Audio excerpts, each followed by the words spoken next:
Okay, तो बेटा हम आज की लेक्चर में जो वर्ड प्रॉब्लम है जिसका सिलसिला हमने ऑलरेडी शुरू कर लिया है, और उसमें एक बहुत ही ख़ास तरह का प्रॉब्लम मैंने आपको बोला था हम लेने जाए मतलब पिछली बार ही लास्ट लेक्चर में लेने वाले थे, लेकिन हम फिर कुछ प्रैक्टिकल वगैरह करने में बिजी हो गए और फिर वो रह गया। ठीक है, तो आज हम वो प्रॉब्लम शुरू करेंगे अपस्ट्रीम एंड डाउनस्ट्रीम वाला, जहाँ पे एक बहुत प्यारी कंडीशन होती है जिसमें कुछ चीज़ें हैं आपको फिक्स तरीके से याद रखनी है। ओके, हर तरह के अपस्ट्रीम और डाउनस्ट्रीम प्रॉब्लम में वो आपको देखने मिलेगी। जो चीज़ें बदलेगी वो बस रहेगा स्पीड वगैरह। तो फिर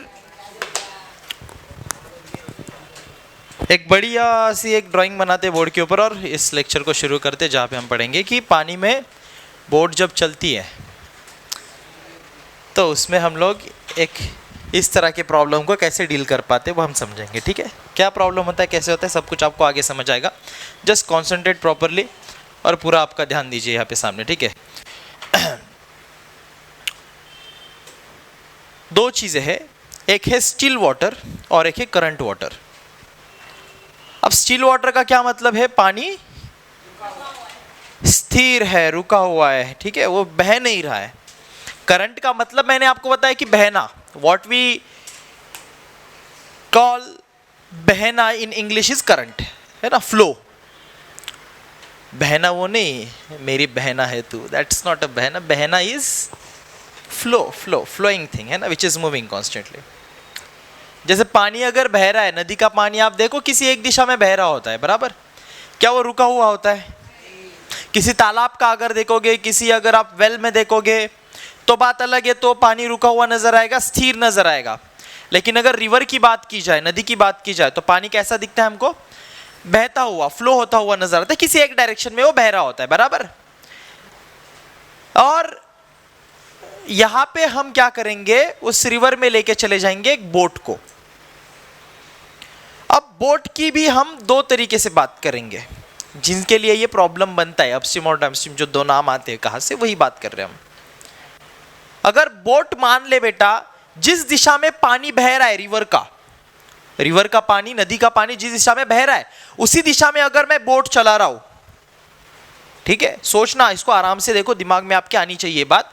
मैं बोल रहा हूं कि जिस दिशा में रिवर का पानी बह रहा है उसी दिशा में मेरी बोट भी अगर मैं चला रहा हूं, तो क्या मैं बोल सकता हूं बोट की स्पीड जो है वो पानी का स्पीड, पानी का खुद का बहने का कुछ स्पीड होगा प्लस बोट का स्पीड, इन दोनों की मिलके बन जाएगी।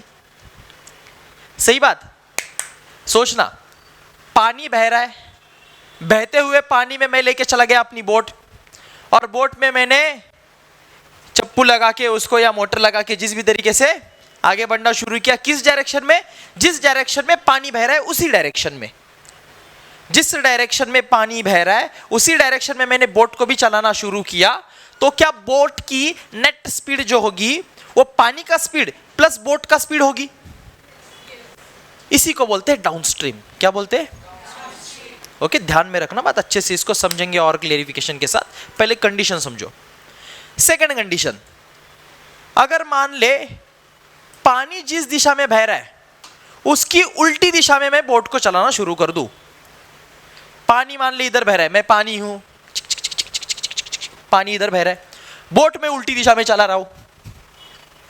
अब पानी की हंसने का नहीं, मेरे को देख के, मैं पढ़ाते पढ़ाते डांस करता हूं, हाँ, कूदता हूं, मैं कुछ भी करता हूं, देख के हंसने का, नॉलेज लेने का। क्या लेने का? चलो बोलो, मैंने बोला ध्यान दे, क्या बोला? अगर मैं पानी की उल्टी दिशा में, पानी जिस दिशा में जा रहा है उसकी अपोजिट डायरेक्शन में बोट को चलाना शुरू करूं, तो क्या अब उस बोट की नेट स्पीड पानी के स्पीड से बोट की स्पीड माइनस करूं, उतनी होगी? क्योंकि फोर्स, कुछ फोर्स के कारण पानी के मैं थोड़ा पीछे गिरता जाऊंगा और बोट कोशिश करता रहेगा कि मैं आगे आगे चलूं, तो माइनस हो जाएगा कि नहीं होगा भाई? अरे जरा तो सोच ले, होगा नहीं होगा? तो तब उस कंडीशन को मैं बोलता हूं अपस्ट्रीम। क्या बोलूंगा? स्ट्रीम का मतलब यहां पे बहाव है, ऐसे मान लो। स्ट्रीम का मतलब यहां पे क्या है? बहाव। तो पानी की जो करंट वाटर, हमने क्या बोला, पानी कैसा है? करंट है। करंट का मतलब ही मैंने क्या बोला? बहना। करंट का मतलब क्या है? बहना। अंग्रेजी में, इंग्लिश में करंट बोलते हैं हम जब चीज फ्लो होती है उसको। तो वाटर करंट या फिर करंट वाटर का मतलब है बहता हुआ पानी। ओके, अच्छा बैठ जा। बहता हुआ पानी। अब उस बहते हुए पानी की डायरेक्शन में जब बोट चलाएंगे तब डाउनस्ट्रीम बोलेंगे, और उसकी विरुद्ध दिशा में यानी कि अपोजिट डायरेक्शन में जब बोट चलाएंगे तो उसको अपस्ट्रीम बोलेंगे। क्या दो चीजें ध्यान में आई? अब एग्जाम्पल के साथ समझते हैं इसको कैसे इंप्लीमेंट किया जाता है, और हमें प्रॉब्लम में पूछा क्या जाता है उसको सॉल्व कैसे करना है। ठीक है, बड़ा मजा आएगा, ध्यान पूरा बनाए रखो सब लोग। एक बार सारे स्थिर हो जाओ भाई, आप स्टील वाटर जैसे स्टील हो जाओ पहले, तभी मैं पढ़ाऊंगा। हाँ आगे सब लोग। हाँ अभी हवा का तो हम यहाँ पे कंसीडर नहीं करेंगे कि हवा का फोर्स यहाँ पे बहुत माइन्यूट मान रहे हैं, मैंने हमने उसको कंसीडर नहीं किया यहाँ पे। हाँ लेकिन पानी के अंदर बोट चल रही ना तो उसका फोर्स हम कंसीडर करते हैं, तो वो स्पीड हमारे लिए मैटर करता है, पानी का स्पीड और बोट का स्पीड, जिसके कारण से दो कंडीशन हम लोग लेते हैं। ठीक है, तो हवा का यहाँ पे कोई लेन देना है नहीं। हाँ फिजिक्स की बात की जाए तो तब तो लगेगा फिर एयर ड्रैग फोर्स वगैरह, तो लेट्स इग्नोर दैट। ओके, हवा की दिशा तो कुछ भी हो सकती है। हाँ हम पानी की और बोट की दिशा के ऊपर इन दो कंडीशन को बना रहे हैं। पानी की दिशा में बोट चल रही है तो फिर स्पीड दोनों की प्लस हो जाएगी, और पानी की दिशा के अपोजिट दिशा में बोट चल रही है तो स्पीड माइनस हो जाएगी, बराबर ना, क्योंकि उल्टा चल रहा है। ओके, ये पकड़ पा रहे हो? चलो मैं आपको ये बोर्ड पे ड्राइंग बना के प्रॉपरली, और फिर इक्वेशन उसके ऊपर कैसे फ्रेम करना है, कंडीशन कैसे आएगी, वो सब समझते हैं आराम से। Okay, let us draw first properly. सब बच्चे पहले तो नोटबुक ओपन कर लो, मैं जो बनाऊंगा वो ड्राइंग आपको बनाने की जरूरत नहीं है। ठीक है, क्वेश्चन जो बोलूंगा वो आपको लिखना है, उसके लिए नोटबुक ओपन करो।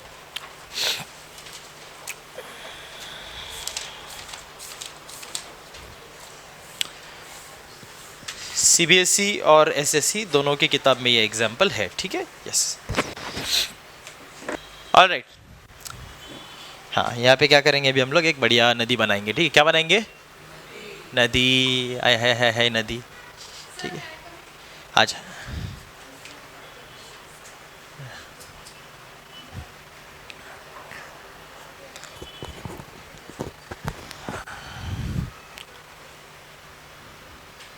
नदी के नज़दीक पेड़ होना ज़रूरी। हाँ पेड़ होना ज़रूरी है। ठीक है, यस। ऐसे कैसे बनता है पेड़ मेरे को नहीं पता। हाँ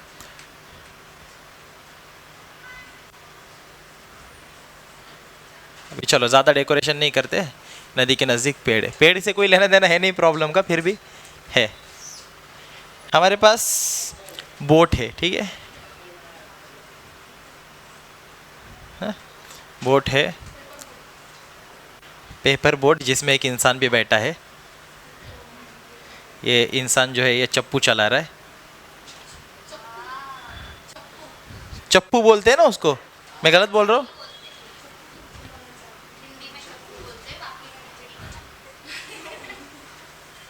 यहाँ पे एक बोर्ड बना लेते हैं, इसमें भी एक इंसान बैठा है, इसके हाथ में भी चप्पू है।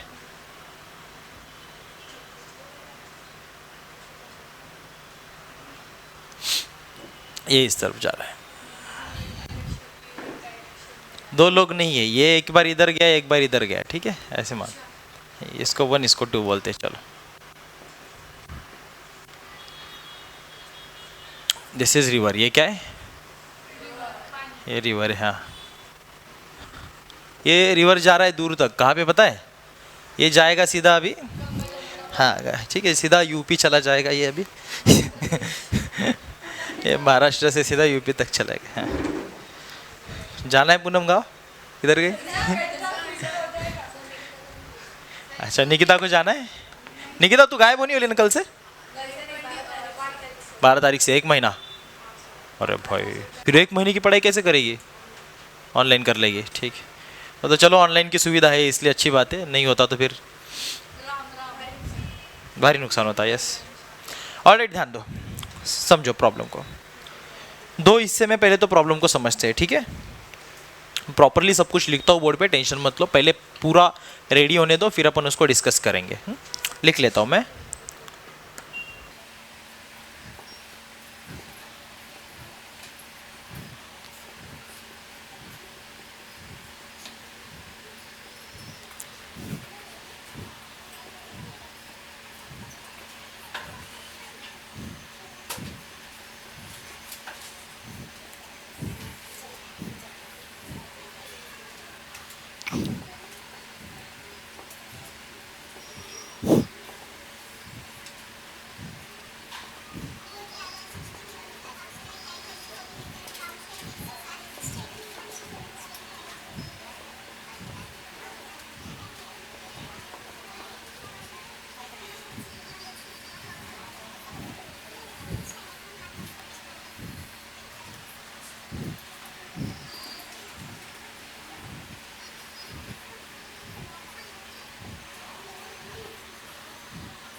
देखो ध्यान से,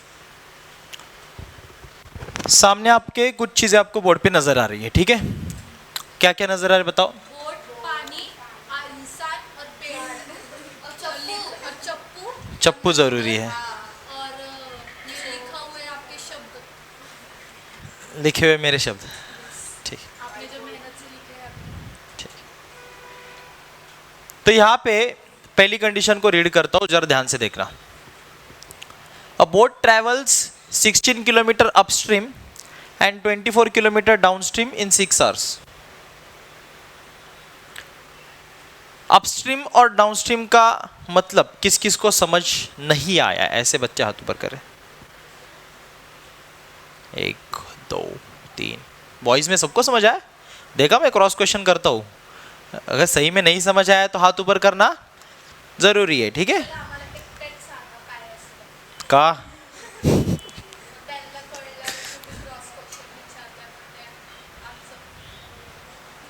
बरं मी सांगतो, लक्ष द्या, ठीक है? Take your hand down. अभी तू शायद चली गई थी ना, तब मैंने बताया था, ठीक है? और वो तू शायद आने से पहले। तो मान ले पानी स्टिल है, जैसे यहाँ पे बोला भी है लास्ट में, स्टिल वाटर की भी हमको स्पीड फाइंड करनी है बोट की। स्टिल वाटर में मतलब प्योर बोट की स्पीड। स्टिल वाटर का मतलब क्या होता है बेटा? तेरा नाम भूल गया मैं। श्रुति, स्टिल वाटर का मतलब क्या होता है? पानी जो रुका हुआ है, जो बहरा नहीं है ना, ऐसे स्टिल यानी कि steady, which is not moving, which is constant eight one place, बराबर?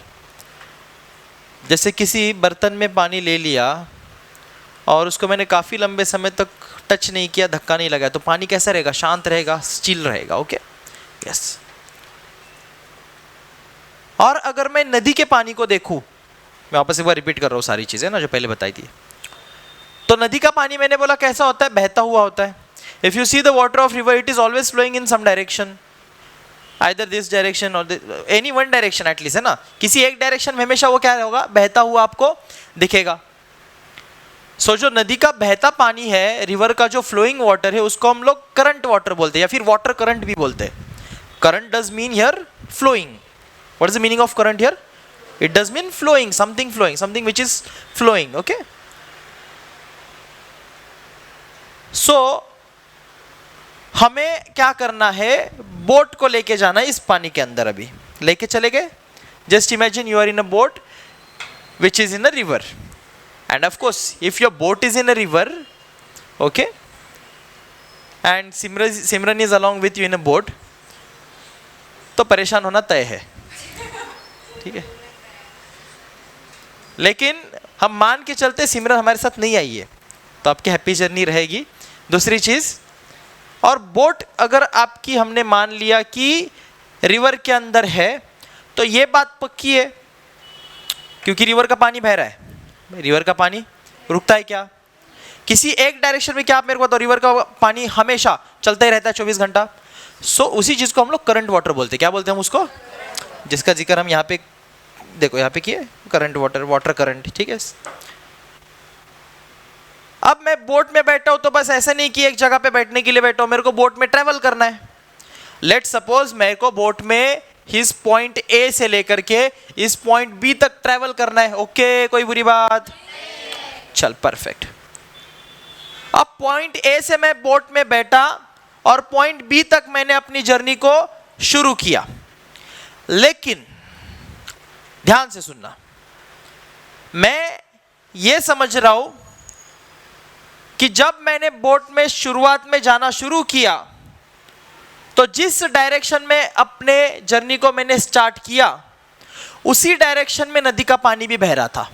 हो सकता है नदी का पानी किसी एक डायरेक्शन में बहेगा, या ऐसा है मैं जिस डायरेक्शन में जा रहा हूं उसी डायरेक्शन में नदी का पानी बहना शुरू हो जाता है?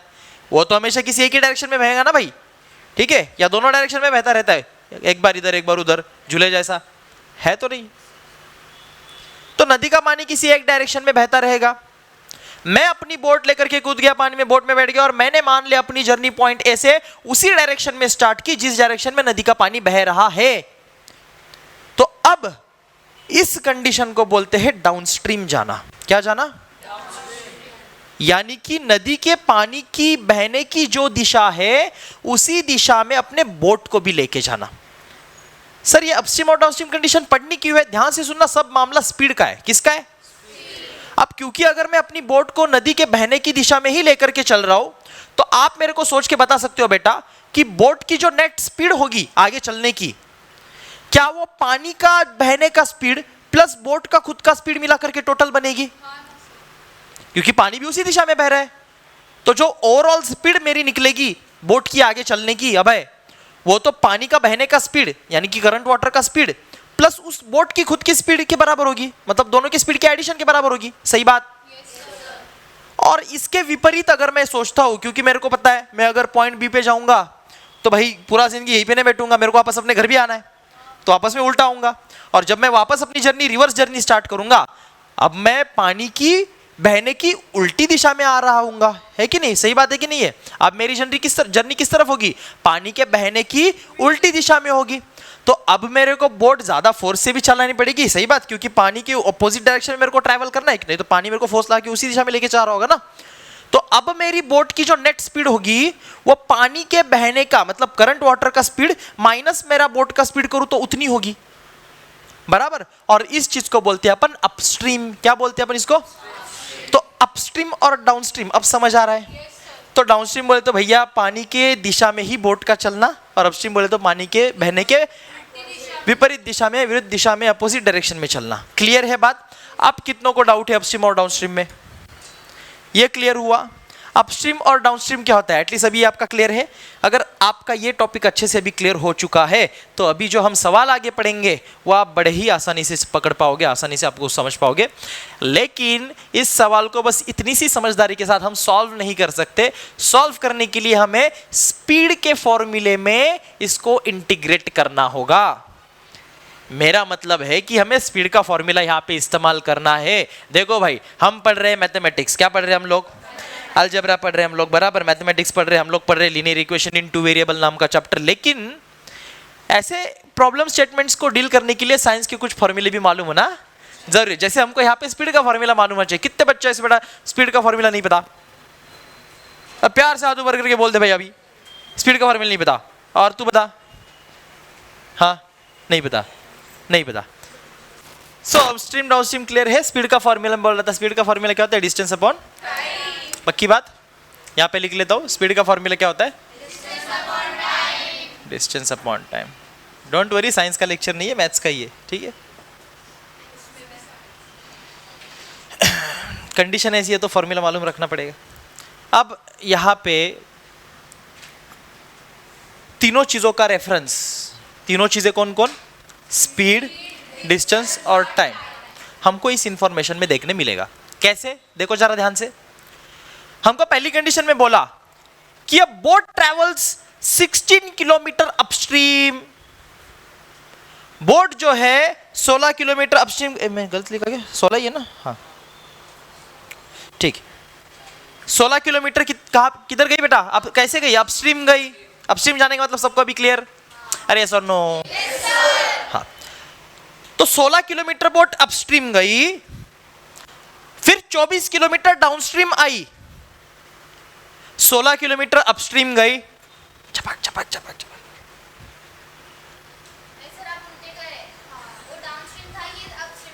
अरे भाई समझ लेना, अब क्या यूनिवर्सल डायरेक्शन है क्या? फिक्स थोड़ी ना है।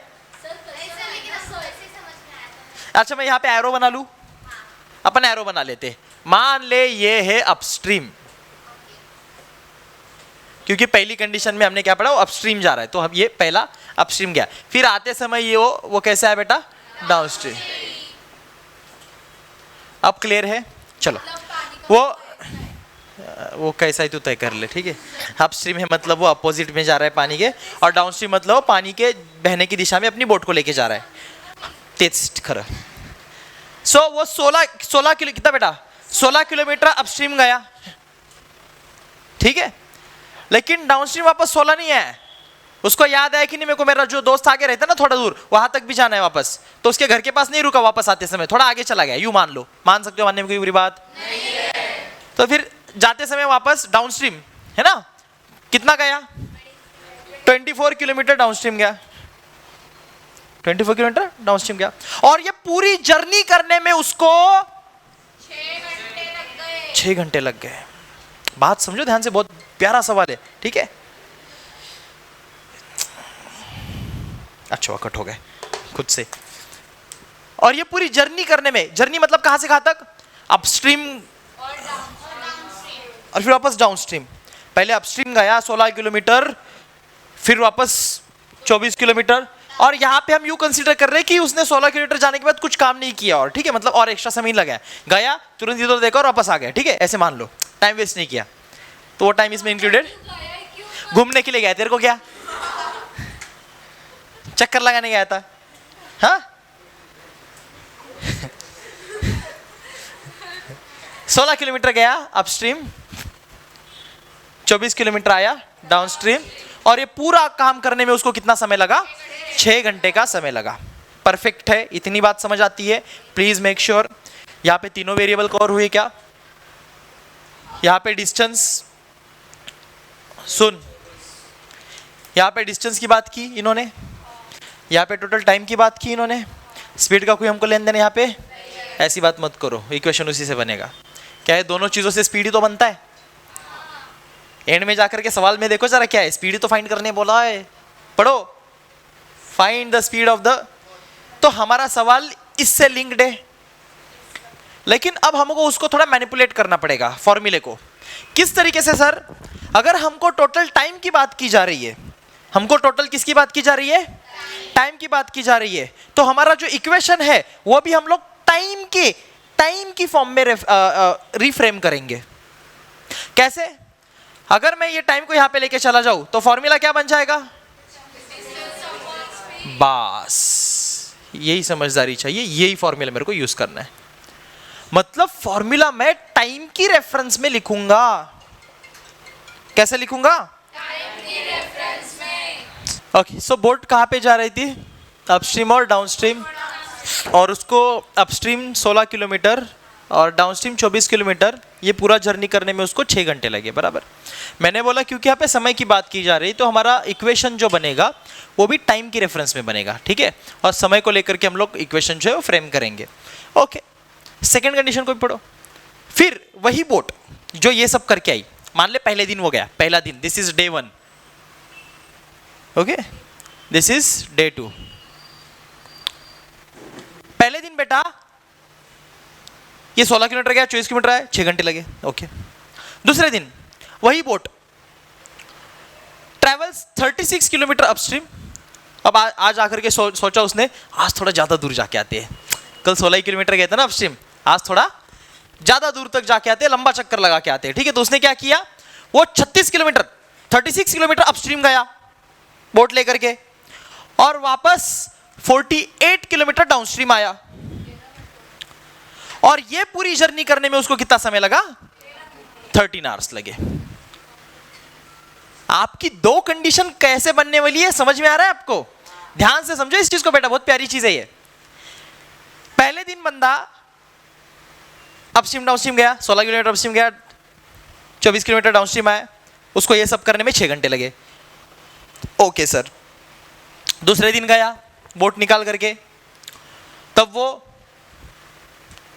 36 किलोमीटर अपस्ट्रीम गया, 48 किलोमीटर डाउनस्ट्रीम आया, और ये पूरी जर्नी करने में उसको 13 घंटे लगे। तो यहां पे भी समय की बात की जा रही है, बराबर बात। और एंड में जाकर के हमको बोलते कि find the speed of the water current, find the speed of the water current and speed of boat in still water, and speed of boat in still water. तो पहला तो दिमाग में ये आना चाहिए, क्योंकि ये सब पढ़ के कंफ्यूजन हो जाते एक दिमाग में अपने, क्या क्या है, स्टिल वाटर भी है, करंट वाटर भी है, अपस्ट्रीम भी है, डाउनस्ट्रीम भी है, 36, 48, 6 आवर, 13 आवर, बहुत सारी चीजें एक साथ आ जाती है ना दिमाग में, तो एक कंफ्यूजन क्रिएट हो जाएगा, भाई मैं वेरिएबल किसको बनाऊं यहाँ पे एग्जैक्टली। हाँ, हर बार तो सर ने हमको बोला है कि जो चीज फाइंड करके बोली जाती है उसी को वेरिएबल बनाया जाता है। तो यहाँ पे क्या वेरिएबल ऐसे सीधा स्पीड को बना करके चलेगा, क्योंकि स्पीड फाइंड करने के लिए बोला है, तो इसका आंसर है नहीं, डायरेक्ट स्पीड। आपको अपस्ट्रीम और डाउनस्ट्रीम के कॉन्फ़िगरेशन में वेरिएबल बनाने पड़ेंगे, ओके। और ये काम कैसे होगा, इसके लिए हम क्या करेंगे, अज्यूम करेंगे वेरिएबल्स। अब यहाँ पे जो वेरिएबल्स हमें अज्यूम करने हैं वो करने हैं, एक तो स्टिल वाटर में जो बोट का स्पीड होगा उसको, और वाटर करंट का जो स्पीड होगा उसको। ठीक है, स्टिल वाटर का क्यों? अब अगर मैं स्टिल वाटर बोल रहा हूं मतलब पानी जो है वो रुका हुआ है, तो उसमें जो बोट का स्पीड आएगा स्टिल वाटर में वो प्योरली बोट का ही स्पीड होगा, क्योंकि पानी का कोई फोर्स ही नहीं है उसके ऊपर, पानी तो रुका हुआ है ना। तो स्टिल वाटर में जब बोट का स्पीड निकलेगा वो प्योरली किसका स्पीड होगा? बोट का स्पीड होगा। लेकिन अगर मैं करंट वाटर में स्पीड निकालने जाऊं तब दो कंडीशन बन जाती है कि भैया बहते पानी की दिशा में जा रहे हो या उसकी उल्टी दिशा में जा रहे हो। अगर बहते पानी की दिशा में जा रहे हो तब तो दोनों की स्पीड की एडिशन होगी तो स्पीड नेट स्पीड निकलेगा, और विरुद्ध दिशा में अपोजिट डायरेक्शन में जा रहे हो तो सब्ट्रैक्शन करनी पड़ेगी स्पीड की, उतना स्पीड निकलेगा, जिसको अपन ने अपस्ट्रीम डाउनस्ट्रीम के नाम से समझा। अपस्ट्रीम यानी कि उसकी अपोजिट में जाना, उसके मतलब किसकी? पानी की अपोजिट डायरेक्शन में जाना बहने के बोट का, और डाउनस्ट्रीम का मतलब दोनों ही सेम डायरेक्शन में जाना। तो स्पीड बदलती थी बराबर, एक में एडिशन हो रही थी स्पीड की, एक में सब्ट्रैक्शन। तो इसके लिए हम लोग रिफ्रेम कैसे करेंगे इक्वेशन को? देखो हम यहाँ पे अजम्पशन करेंगे, let the speed of the boat in still water be x kilometre per hour, let the speed of boat in still water be कितना? x kilometre per hour, and the speed of the water current भी y kilometre per hour. हमने ये दो variable मान लिए जो अपने को फाइंड करने के लिए बोलता है हर बार की तरह, उसको अपन ने इस तरीके से मान लिया। यहाँ पे लिख लेता हूँ, जब अब थोड़ी जगह बहुत कम हो गई, कंडीशन पहले बनाते हैं, सॉल्विंग बाद में करते हैं, पहले कंडीशन समझो। ठीक है, मैं लिख लेता हूँ यहाँ पे, अजम्पशन लिख लेता हूँ। सॉल्व करने के लिए क्या लिखा? Let the speed of boat in still water be कितना बेटा? x kilometre per hour. मैंने स्टिल वाटर में बोट का स्पीड कितना मान लिया? x kilometre per hour. और मैं बोल रहा हूं जो स्पीड ऑफ वाटर करंट होगा, पानी का भाव, and speed of water current be कितना? y kilometre per are.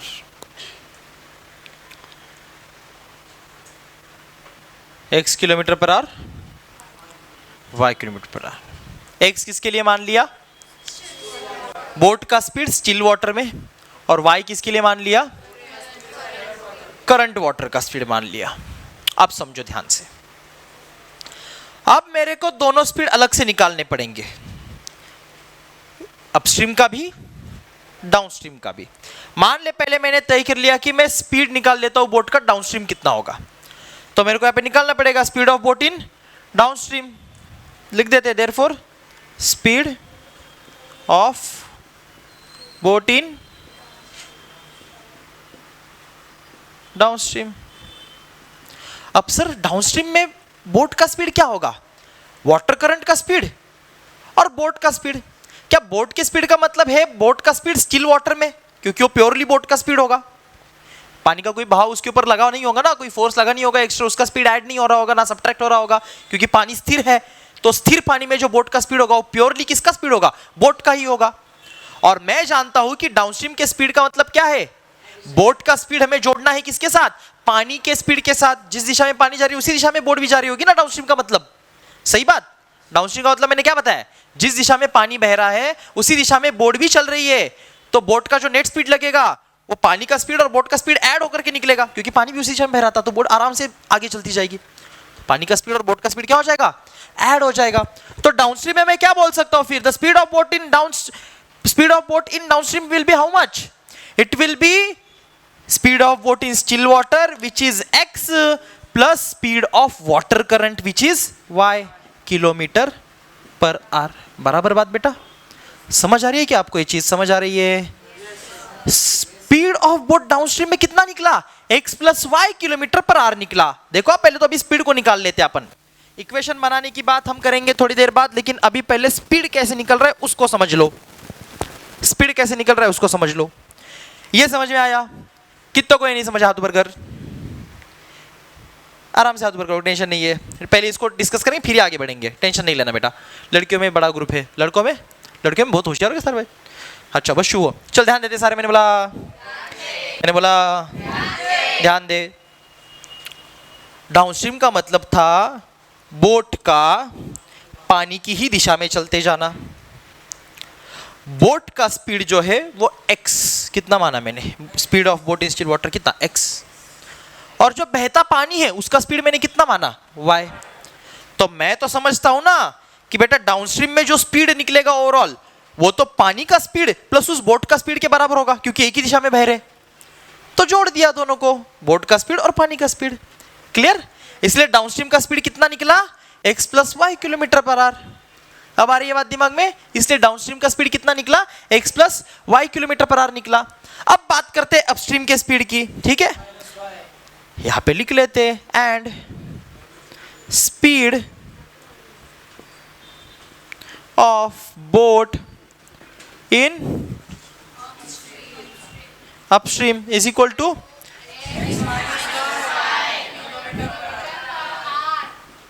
आई बात समझ? अब ये विरुद्ध दिशा में जा रहे हैं, अपोजिट जा रहे हैं। पानी जिस दिशा में बह रहा है उसकी उल्टी दिशा में बोट जा रही है, तो स्पीड कम हो जाएगा ना उसका, और कितना होगा, x माइनस वाई होगा, उतना कम हो जाएगा। हो रहा है फील आपको? ये पहले बहुत हमने ज़्यादा डिस्कस किया इसी चीज़ को पकड़ के, उसका मैं कारण जानता हूँ, क्योंकि इस समय बच्चे अटकते नहीं तो जाके। अब आपको समझ आ रहा है क्यों हम ऐसे कर रहे हैं, अपस्ट्रीम और डाउनस्ट्रीम का मतलब समझ में आ रहा है अच्छे से, और क्यों हमने ऐसी स्पीडें लिखी, आपको समझ आ रही है बात? अब स्पीड तो लिख ली सर, लेकिन इक्वेशन कैसा बनेगा, इक्वेशन कैसा बनेगा? देखो ध्यान से, हमने बोला कि हमें टाइम के रेफरेंस में बात की जा रही है। देखो यहाँ पे टोटल 6 आवर्स बताया था, यहाँ पे टोटल 13 आवर्स बताया था, और दोनों टाइम के लिए हमने अपस्ट्रीम डाउनस्ट्रीम की जर्नी को लिया था। जैसे पहली कंडीशन में ये 16 किलोमीटर अपस्ट्रीम गया, वापस 24 किलोमीटर डाउनस्ट्रीम आया, और ये पूरी जर्नी करने में उसको 6 घंटा लगा।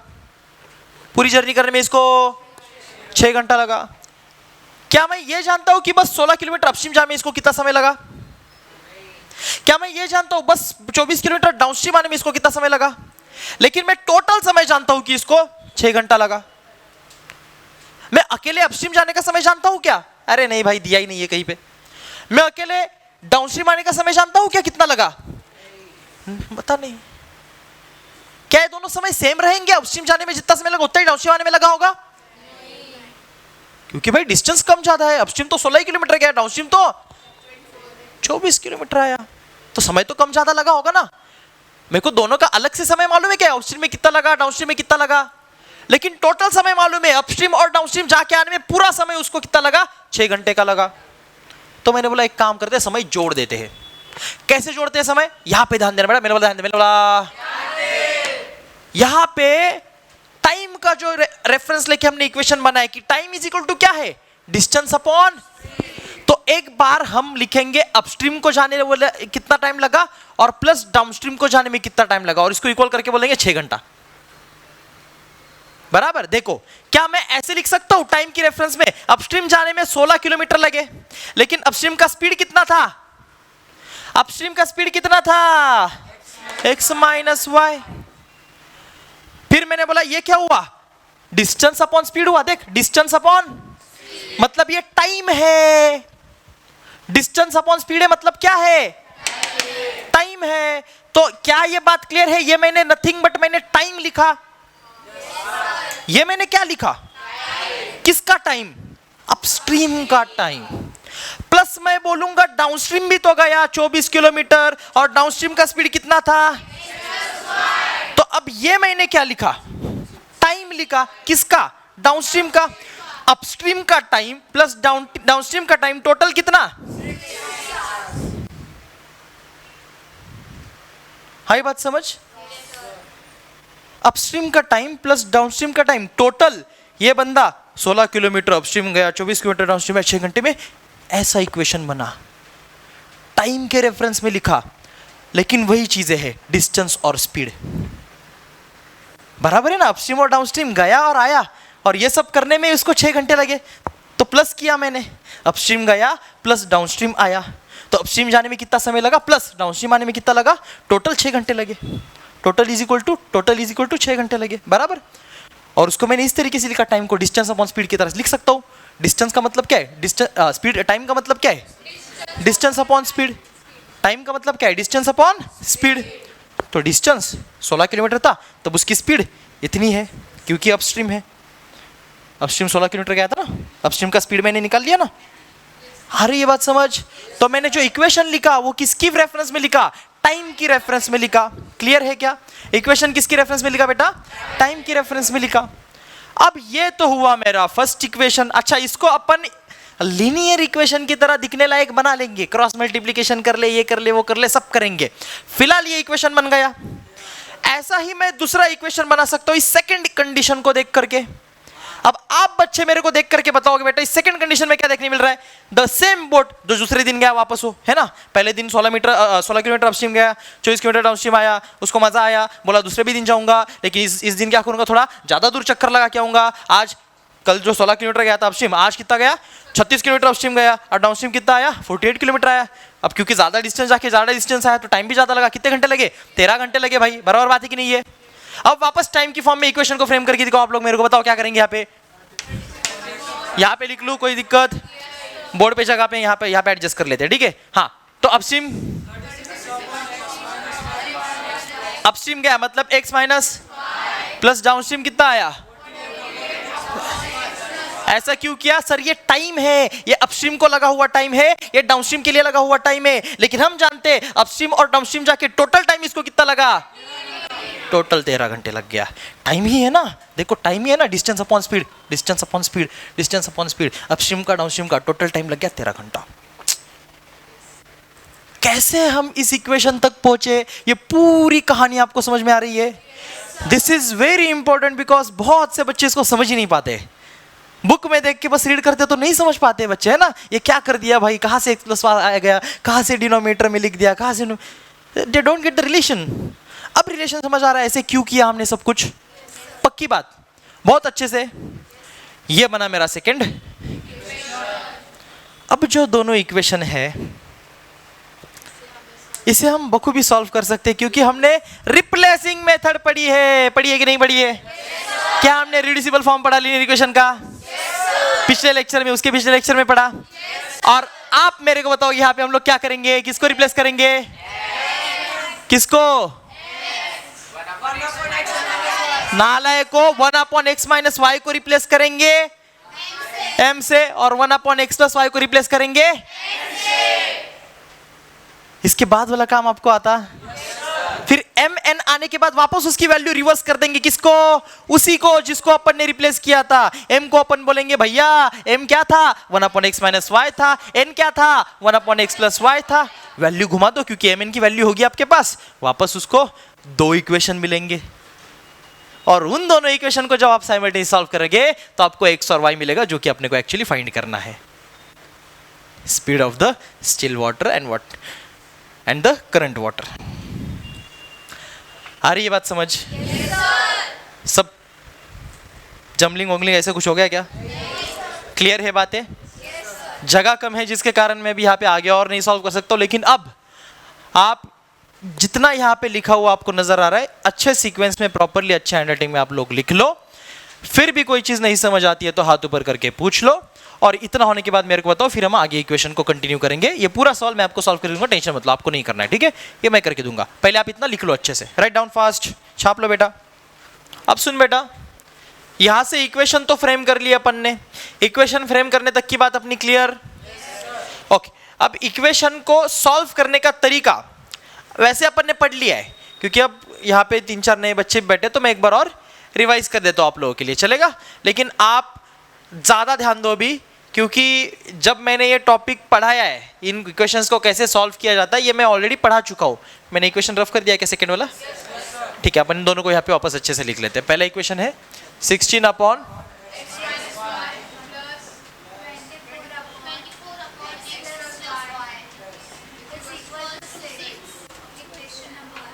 and the other equation was, you can look there, yes, 36 upon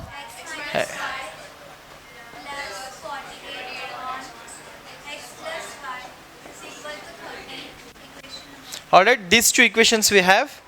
And as I was saying to the new students that we have already because studied the same topic, and I have already taught you all that how to deal with such kind of equations, which is a topic in our syllabus called as equations reducible to pair of linear equation. And because you guys were not there in the last lecture and the previous lectures, so you please concentrate now and try to understand the topic again. So I will repeat for you all. See, what we do here is the basic idea of replacing the group of expression or the variable basically. You can see in equation 1 and 2, in both the equations, 1 upon x minus y is the same thing which is in the equation 1 as well and in the equation 2 as well. Similarly for the y, this second group, 1 upon x plus y and 1 upon x plus y is here. See how you get to know this, you can understand this 16 upon x minus y is nothing but, can I say this better, you tell me, if I can write this as this. Is there any mistake? Is anything wrong here? Can I write this 16 upon x minus y in this way? क्या मैं इसी चीज को इस तरह लिख सकता हूं? कोई प्रॉब्लम इसमें नहीं है, क्योंकि ये 116 को मल्टीप्लाई होगा तो अल्टीमेटली यही फ्रैक्शन बनेगा ना. तो क्या मैं ये देख पा रहा हूं कि इसके अंदर 1 अपॉन x माइनस वाई है इस चीज के अंदर? ऐसे ही यहां पर भी 36 into 1 upon x minus y है. तो मैं क्या आइडिया लगाता हूं, 1 अपॉन x माइनस वाई यहां पर भी है, यहां पर भी है ना, तो इस चीज को रिप्लेस कर दें किसी नए वेरिएबल से.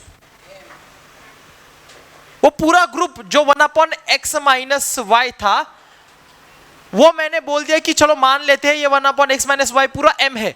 तो अब ये पूरी वैल्यू अगर m है तो ये पूरा निकाल के मैं यह क्या लिख सकता हूं? क्या इसी का मतलब 16m हो जाएगा फिर? तो दिखने में कितना अच्छा दिखेगा ना अब ये. सही बात. तो यही चीज हम लोग करने के लिए एक स्टेटमेंट लिख देते हैं यहाँ पे. अब देखो आप समझ पाओगे मैं क्या ऑपरेशन करने जा रहा हूं. Everyone again concentrate here. So I am going to write in a statement that replacing, पुराने बच्चे बोलेंगे चिल्ला के, रिप्लेसिंग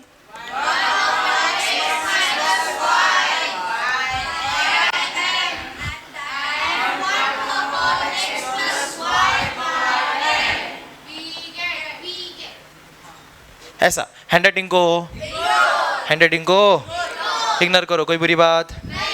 हाँ ठीक है. ये 1 अपॉन एक्स माइनस, ये 1 अपॉन एक्स प्लस.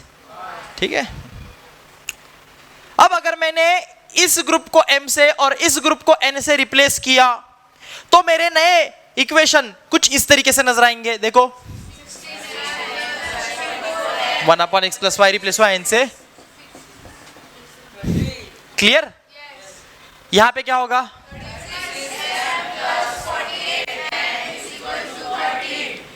क्लियर. आ रही है बात समझ बेटा? तेरा नाम प्रज्वल. प्रज्वल के दिमाग में आ गया क्या? अब ये दो नए इक्वेशन 3 and 4 अब बड़े प्यारे देखने में लग रहे, अब बड़े आसान लग रहे देखने में. ऊपर वाले देखा था तो बड़े टेंशन आया था, क्या है 1 upon x plus y minus y, क्या क्या क्या पता नहीं. अब बड़ा सिंपल साधारण आसान लग रहा है.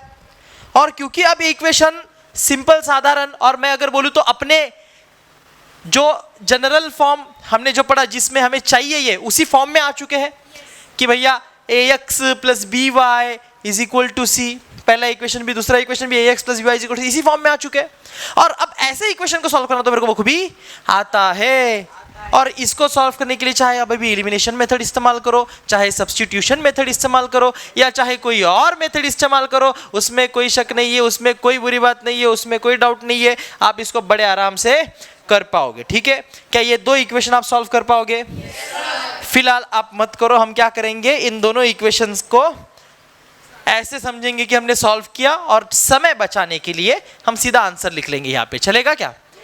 अभी जगह भी नहीं है और समय भी ज्यादा नहीं है. हमें ये सीखना, क्योंकि हमें सॉल्व करना आ चुका है, ये सीखने की भी जरूरत नहीं है. ये दो इक्वेशन कैसे सॉल्व किया था ये हमको अच्छे से, हमने बहुत सारे एग्जाम्पल ऐसे सॉल्व कर रखे बराबर है कि नहीं है.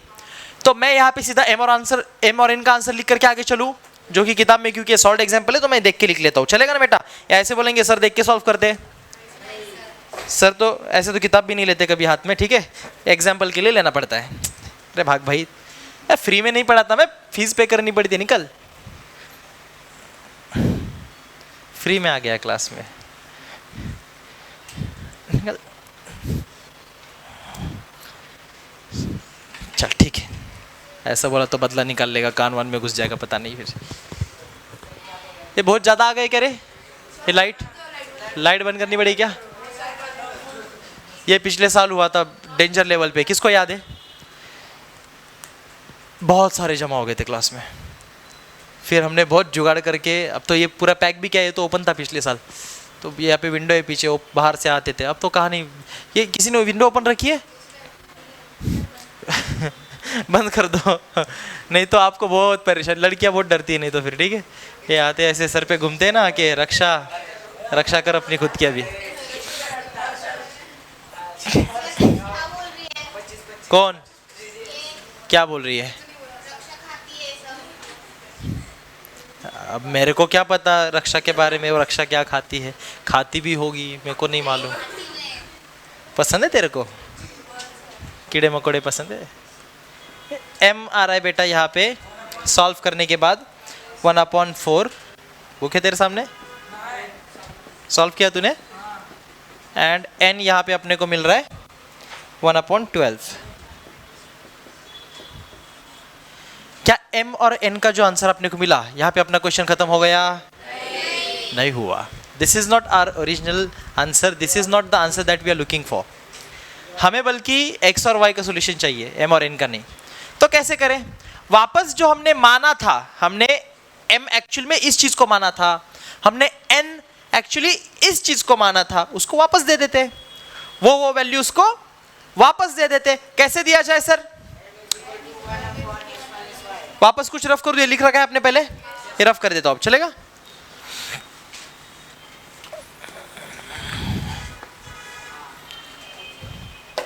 तो वापस देने के लिए हम बोलेंगे यहाँ पे बट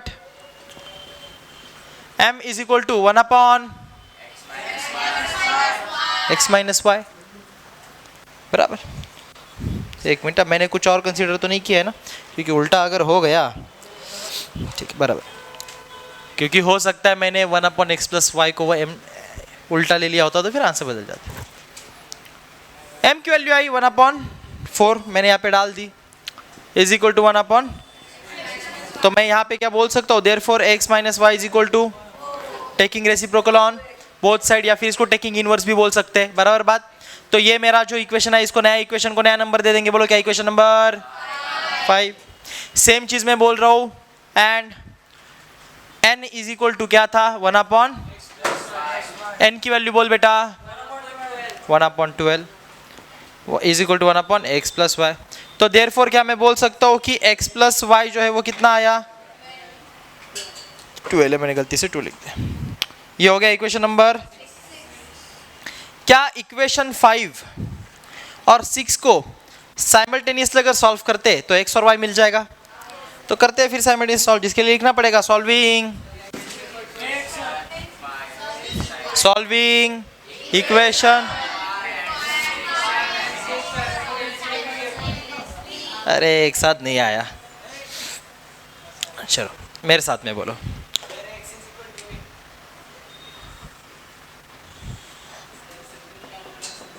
सॉल्विंग इक्वेशन कौन सा 5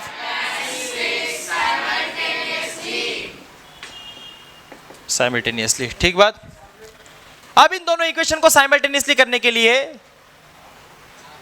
लिख लेते हैं कि नीचे एक्सट्रैक्ट फॉर्म में क्या है? पहला x - y is equal to, दूसरा है x + y is equal to, थोड़ी सी जगह छोड़ेंगे, एडिशन सब्ट्रैक्शन कुछ भी कर लो काम हो जाएगा। मान ले एडिशन करते प्लस प्लस प्लस रहा, प्लस प्लस प्लस रहा, प्लस प्लस प्लस रहा, इज इक्वल टू के नीचे इज इक्वल टू 4 और 12 16 ये प्लस माइनस मर गया, x + x is equal to 16/2 1 * 2 2 8 x कितना आया?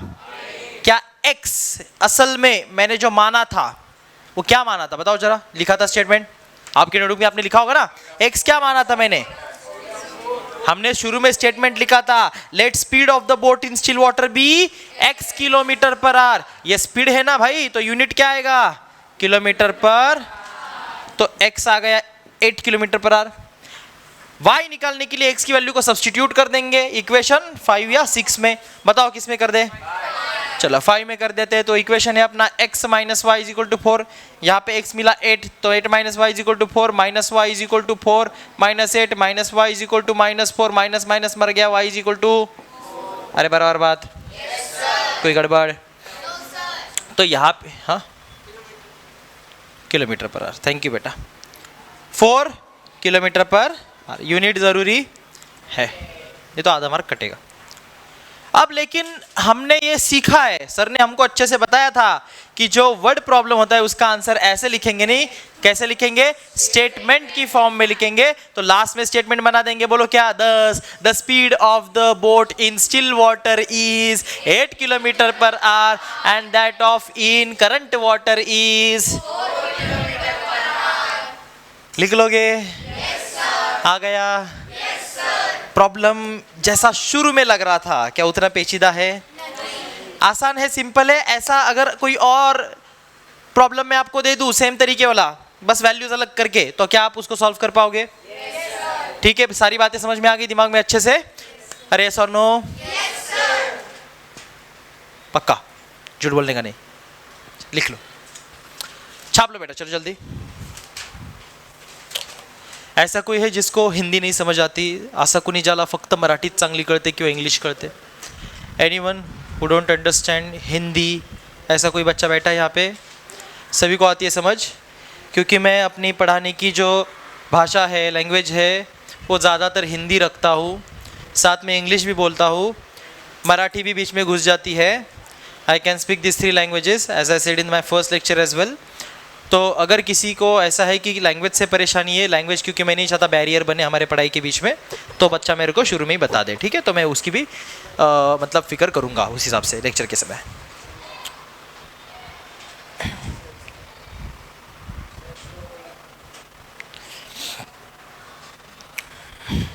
क्या रहा भाई शिवो को?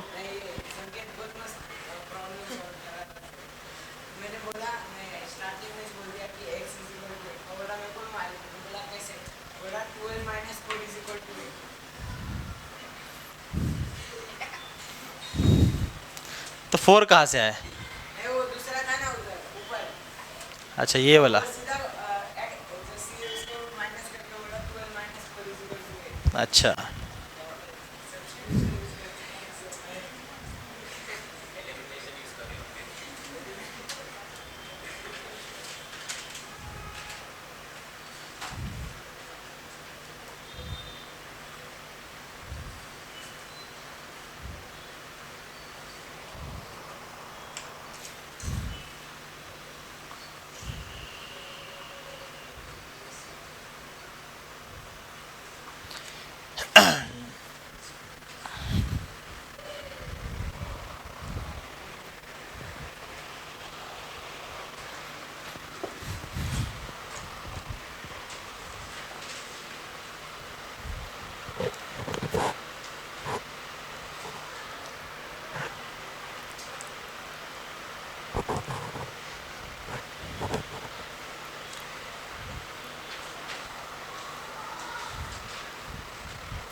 अच्छा बच्चों, कल का जो लेक्चर है जो हमने मॉर्निंग में प्लान किया है बराबर 10 बजे, तो कल का लेक्चर होने के बाद परसों के दिन आफ्टर चैप्टर टेस्ट रख दे। क्या बोलते हो? आवाज़ कम लोगों का आ रहा है, मतलब बस यस सर बोलने के लिए मत बोलो, आपका जो भी ओपिनियन है आप बताओ, मेजॉरिटी के हिसाब से खेलेंगे, ठीक है? तो एक ही तो चैप्टर है।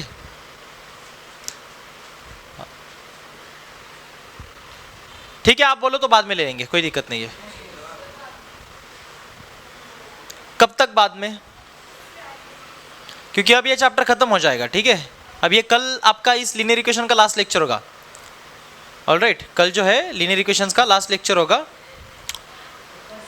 Tomorrow will be the last lecture of linear equations. परसों से हम लोग जो है नया चैप्टर शुरू कर देंगे साइंस का, which is chemical equations and reactions.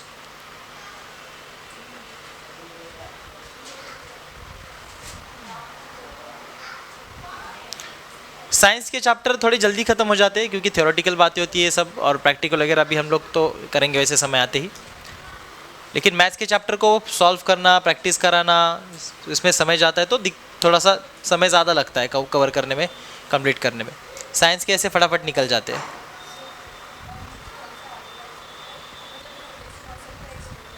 हाँ रोटेशन ना, हाँ करेंगे, यस। या तो रोटेशन वाला सिस्टम रखेंगे या तो फर्स्ट कम फर्स्ट सर्व वाला रखेंगे, ठीक है। तो झगड़ा नको अपने को, है ना। जो भी आओ, जो चाहता है कि फ्रंट रो में बैठना है तो फिर वो जल्दी आकर के अपनी जगह बुक कर ले। फिर इसमें वो लोग परेशान हो जाएंगे जिनकी स्कूल लेट छूटती है, फिर वो बेचारे हमेशा ही लेट आएंगे। तो फिर अपन रोटेशन सिस्टम कर सकते हैं, ठीक है, दैट विल बी फेयर।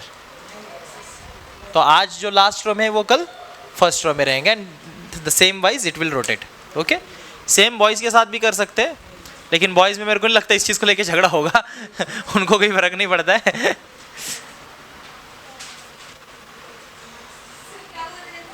क्या? अरे पूछ के देख तू, सही में क्या? अरे बैठ जाओगे, सही बात है, लेकिन एक फेयर क्या बोलते हैं ना, एक होने के लिए, हाँ, इक्वालिटी होने के लिए सबको एक वो सीट का आगे बैठने का मौका मिले, तो उस हिसाब से।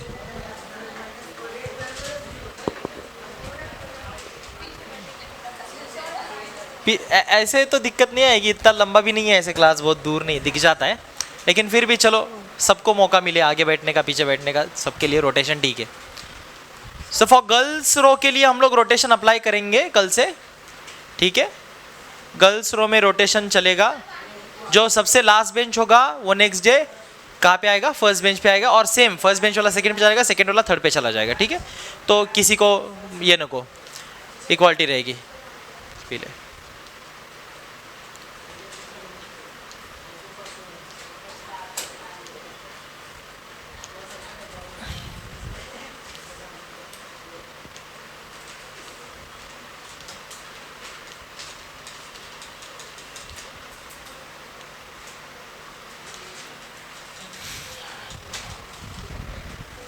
ए बच्चे, आपने पेपर नहीं ला के दिया अभी तक, मेरे को फटाफट दो। कौन कौन लेके आए पेपर? लाओ। तुम पेपर क्यों नहीं ला के दे रहे? तुमने घर पे चेक नहीं कराया क्या? मैं ग्रुप पे मैसेज डालूंगा अभी। तुमने पेपर पे सिग्नेचर लिया नहीं ली, सच बताओ। तो पेपर पे सिग्नेचर लिए तो ला के दो ना भाई। नहीं, वो ला के दो, मैं अगला पेपर का स्कोर दूंगा नहीं आपको फिर, जब तक पुराना पेपर आप रिटर्न नहीं करोगे तब तक।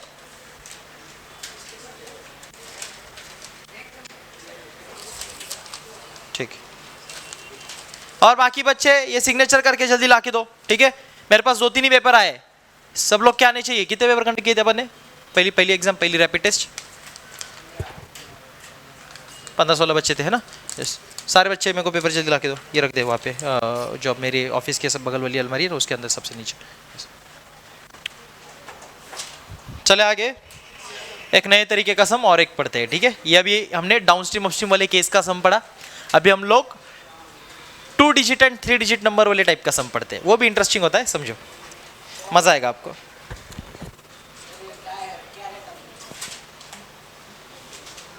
बताता हूँ।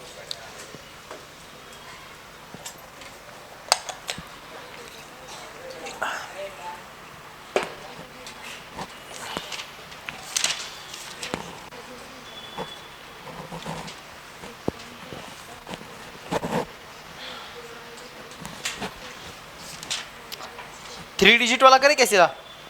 3 डिजिट वाला मजा आएगा। हट भाई हट।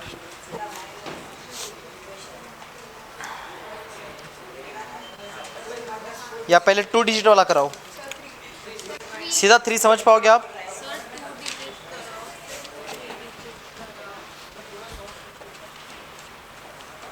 घड़ी वाला ही बाकी है ना अभी। सवाल लेते हैं यहाँ से अपन। इसका सॉल्यूशन भी देख ले बेटा, क्योंकि हम जो सॉल्यूशन निकालेंगे लास्ट में चेक करने को काम आएगा, ठीक है। हाँ, बाद में ले आओगे तो भी चलेगा, पहले सॉल्व कर लेते, कोई दिक्कत नहीं, अभी नहीं चाहिए मेरे को। हाँ, क्वेश्चन है, इन 2 digit number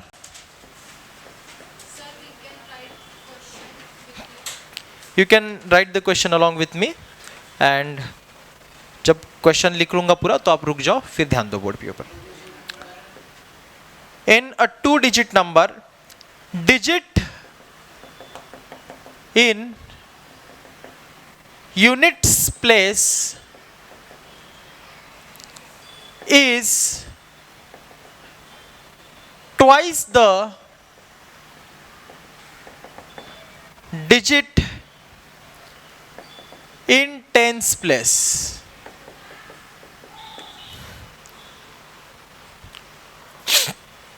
If 27 is added to it, digits are reversed.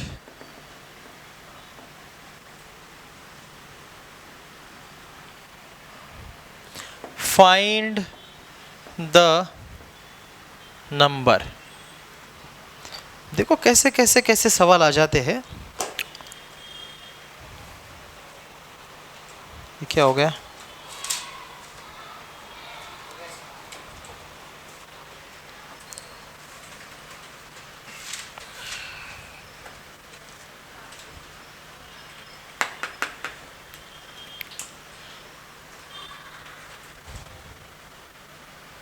The voice.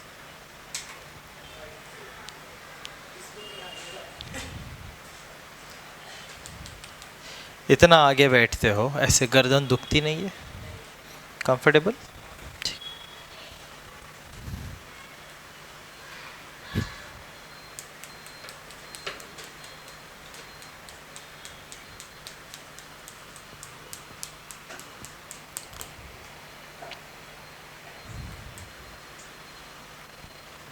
Mask क्यों लगाया है? तो डर के निकाल क्यों दिया? मैंने निकालो थोड़ी बोला.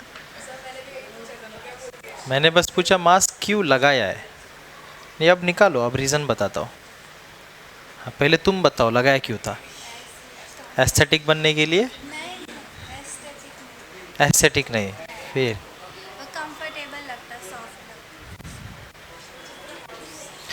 तो जरा कान खोल के मेरी बात सुनना. और क्योंकि साइंस का भी टीचर हूँ तो साइंटिफिक मैनर में बताऊंगा, तो साइंस को भी समझना, ठीक है? जो मास्क हम लगाते हैं चेहरे पे हमारे, तो उसको लगाने के पीछे का उद्देश्य जो होता है वो होता है कि हमें अगर कोई इन्फेक्शन है तो वो इन्फेक्शन को हम सामने वाले तक पहुंचने से रोक ले.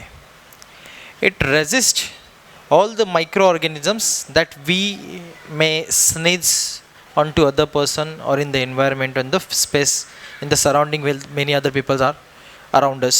If तो हम कोशिश करते हैं कि मास्क पहन करके हमें अगर कोई कम्युनिकेबल डिसीज़ या इन्फेक्शन अगर हुआ है तो वो बाकियों तक ना पहुँचे, इससे हम उसको रोकते हैं.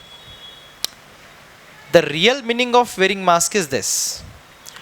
What people often think and what they have misconception about wearing mask is that they will not get infected because of others. Of course, it may work like a shield for your nose and the mouth, both simultaneously. But यहाँ पे problem इस बात में आती है ना बेटा, कि अगर हम unnecessarily मास्क को पहनना शुरू कर देते हैं. Listen very careful, this is very important because you all students and the youngsters, the Gen Z, what we say specifically, try to wear masks just to show themselves, look more aesthetic, or many other words are there associated to the same thing. I would not like to use it right here right now, but you all know, okay? You know. So real problem कहाँ पे आती है मैं वो आपको समझाता हूँ scientific तरीके से. When you wear mask for long time and continuously, even after you don't have any infection or any problem, okay, irrespective of this, you are wearing a mask. Then what happens?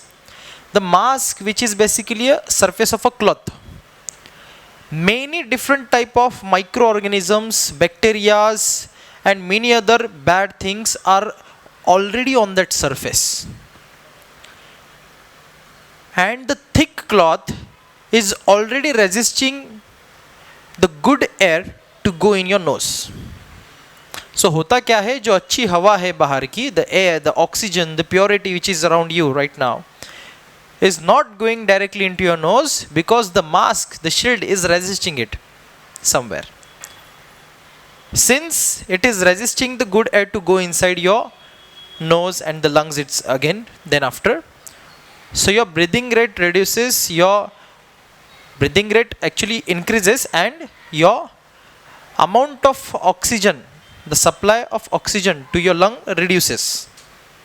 Simultaneously you are allowing millions of microbes to enter your nose because they are sitting on the surface of that cloth. So वो सारी गंदगी आप mask पे लेके बैठे हो और वो गंदा सा मास्क आप दिन भर अड़काए घूमते हो, ये बहुत बुरी बात है. My friend and very respected faculty of DCC, Mr. Pratik Pandey sir, who is chemistry of faculty in our institute and professional chemical engineer in serum institute of India, जिन्होंने कोविशील्ड वैक्सीन बनाई थी, और खुद प्रतीक Pandey sir उस production में बहुत बड़े level पे काम पे थे. तो उन्होंने ये खुद बताया है कि मास्क हमें अननेसेसरी बिल्कुल भी वेयर नहीं करना चाहिए. We should avoid wearing mask, क्योंकि आप वो सब गंदगी मुंह पे लगा के घूमते हो दिन भर, आपको पता भी नहीं है. मास्क बहुत डर्टी चीज़ है, अच्छी चीज़ नहीं है बेटा. उसके पूरे सरफेस पे करोड़ों माइक्रोब्स होते हैं जो कि बहुत ख़राब है. आपकी स्किन जो है वो रैश हो सकते हैं, आपकी स्किन को भी प्रॉब्लम हो सकते हैं. पहने रखोगे तो आपको सॉफ्ट लग रहा है, महसूस हो रहा है नहीं है. You don't have idea how bad you are making your treating your face. Okay, so avoid wearing mask unnecessarily and to show that you are aesthetic. Okay, getting this thing. और अगर सच में आपको कोई इन्फेक्शन है तो आप mask ज़रूर पहनो, और उस मास्क को हमेशा वॉश करते रहो, धोते रहो, या फिर यूज़ एंड थ्रो वाले मास्क को यूज़ करो. बहुत मोटे कपड़े वाले मास्क भी मत पहनना, क्योंकि उसके वजह से आपके नाक में हवा जाने से रुकती है. ठीक है, आ रही है बात समझ दिमाग में? सो अननेसेसरी मास्क पहनना अवॉइड करो. मैं देखता हूँ आजकल के बच्चों को, बहुत सारे बच्चे मास्क पहन के घूमते हैं, फ़ोटोज़ निकालते हैं, इंस्टा पे टेढ़ी लाइन बना करके पोस्ट करते हैं. It looks cool, no problem, you do, it is your wish, your life, you can enjoy it in your way, but you should also simultaneously take care of yourselves and your lives, right? So to do that, आप इस तरीके से mask को मत enjoy करो, आपकी life धीरे धीरे ख़राब हो जाएगी. ठीक है, अंडरस्टूड, समझ आई बात? तो तुम्हें मैंने ऑब्जर्व किया इसलिए मैंने बताया. And the whole thing which I am saying right now and I said right now is not for only her. Okay, ये सभी के लिए. ओके, ये बात सभी के लिए. ठीक है, या फिर आपके दोस्तों को भी आप ये ज्ञान झाड़ सकते हो आगे चल करके. Yes, now let us focus on the question. सभी ने लिख लिया अभी क्वेश्चन? चले क्वेश्चन के ऊपर. ऑलराइट, तो इसलिए मैंने पहले पूछा तुम्हें सच में कोई प्रॉब्लम है क्या. ठीक है, तुमने बोला ना नहीं है, इसलिए मैंने ज्ञान दिया. होता तो मैंने कुछ बोलता ठीक है चलो, इन्फेक्शन है, बीमार है, कुछ है तो पहने रखो. ठीक है, बाकियों को नहीं होना चाहिए. 2 डिजिट नंबर, कितने डिजिट का नंबर है? अब क्वेश्चन में देखो बात कैसे आती है. सारे जाग गए ना, सो गए बेटा? अच्छा, जिंदा लोग यस सर बोलेंगे, मरे हुए मरे हुए नो सर कैसे बोलेंगे? अरे यस सर नो. सब लोग जिंदा है? एनर्जी आ गई? क्वेश्चन शुरू करें? हर चीज का जवाब? सो बेटा हमारे पास 2 डिजिट का नंबर है. अच्छा है नहीं, वो बोल रही कि ऐसा एक 2 डिजिट का नंबर है जिसके digits in unit place is twice the digit in its tens place. पहले तो आप अच्छे से समझ लो कि एक 2 डिजिट का नंबर बनता कैसा है. सवाल में तो कंडीशन बना दी इन्होंने कि 2 डिजिट नंबर है, digit in the unit place is twice the digit in the tens place. If 27 is added to it, digits are reversed, find the number. ऐसा इन्होंने बोला. लेकिन इस पूरी कहानी को समझने के लिए पहले यह समझना पड़ेगा कि नंबर एक्चुअल में होता क्या चीज है ना. जो बेसिक बात है, बहुत आपके मेरे को लगता है 4th या 5th क्लास का बच्चा बहुत अच्छे से उनके सिलेबस में दिखाया जाता है. Place value, face value, how the number is formed and all. Okay, तो मैं आपको वो रिवाइज कर देता हूँ, थोड़ा सा आपको याद दिला देता हूँ क्या होता है. मान ले जस्ट फॉर एन एग्जाम्पल, अब ये मैं इस क्वेश्चन का आंसर है नहीं, यहाँ पे मेरे को पता भी नहीं है क्या आंसर, मेरे पास सोल्यूशन है नहीं इस सवाल का, ये मैंने रैंडमली उठाया इंटरनेट से. ठीक है, तो मैं मान ले बोल रहा हूं कि जैसे कोई नंबर है, जस्ट फॉर 2 डिजिट का कोई नंबर बताते हैं 53. चल ठीक है, फॉर एन एग्जांपल चलेगा, या आप बताओ मेरे को. चलो कोई एक नंबर थोड़ा अलग बताना, 0 0 नहीं रहेगा, ऐसा जानबूझ के मैं कुछ बताना चाहता हूं. 67 जैसे. ठीक है, चलो क्या है? अब ये जो नंबर है, साइलेंस, 67 तो इस नंबर को एक्चुअली बनाया कैसे जाता है ये ध्यान से समझ लो। यहां पे क्या अब मैं ये बोल सकता हूं कि ये 6 एक्चुअल में 6 इंटू 10 है और ये 7 एक्चुअल में 7 इंटू 1 है। और इसी कारण से क्योंकि ये 10 से मल्टीप्लाई होता है और इसकी जगह पे ये 1 से मल्टीप्लाई होता है, इसकी प्लेस वैल्यूज हम बोलते हैं बराबर, एक्चुअल में क्या है 60 और 7। तो यहाँ पे ये यूनिट प्लेस हम इसको बोलते हैं, क्या बोलते हैं ना, यूनिट, या फिर वंस भी बोलते हैं, वंस भी बोलते हैं ना। यहाँ पे यूनिट वर्ड यूज किया मैंने, इसलिए आपको यहाँ पे यूनिट लिख करके दिखाया, चलेगा बराबर बात?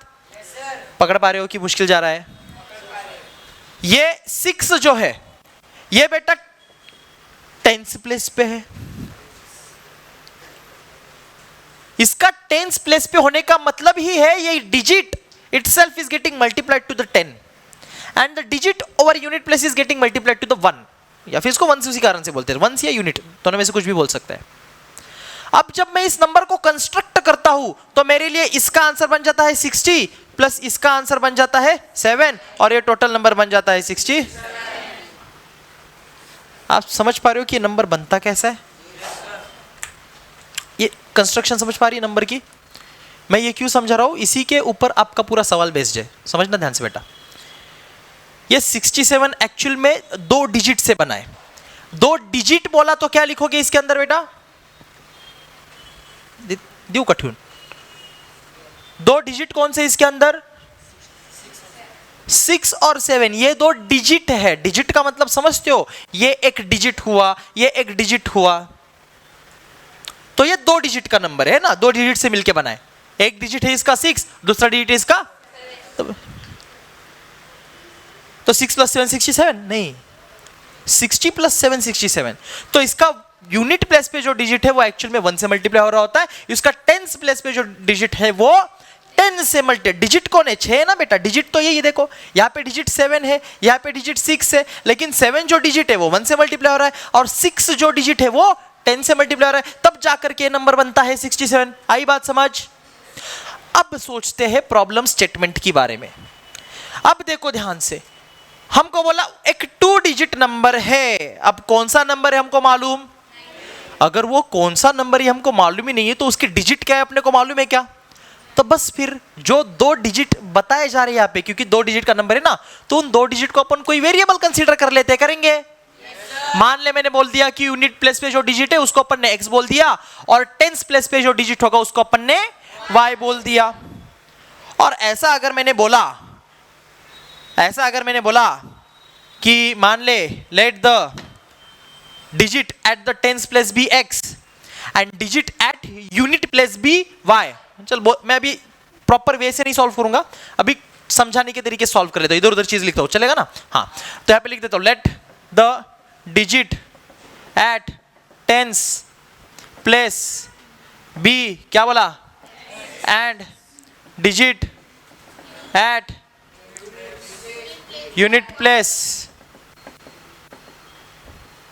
बी, चलेगा? और मैंने ऐसे मान लिया कि भैया 10th प्लेस पे जो डिजिट है उसको मैंने x बोला और यूनिट प्लेस पे जो डिजिट है उसको मैंने y बोला। अगर ऐसे मैंने डिजिट्स मान लिए x और y, तो वो नंबर क्या बन रहा होगा? वो नंबर बनेगा xy। xy जैसे 6 और 7 दो डिजिट है तो नंबर बना 67, दिखेगा ऐसे ही ना, 6 7 बाजू बाजू में लिखे, ऐसे xy बाजू बाजू में लिखा है, नंबर तो ऐसे दिखेगा ना, xy नंबर तो ऐसे दिखेगा ना, लेकिन नंबर ये होगा नहीं,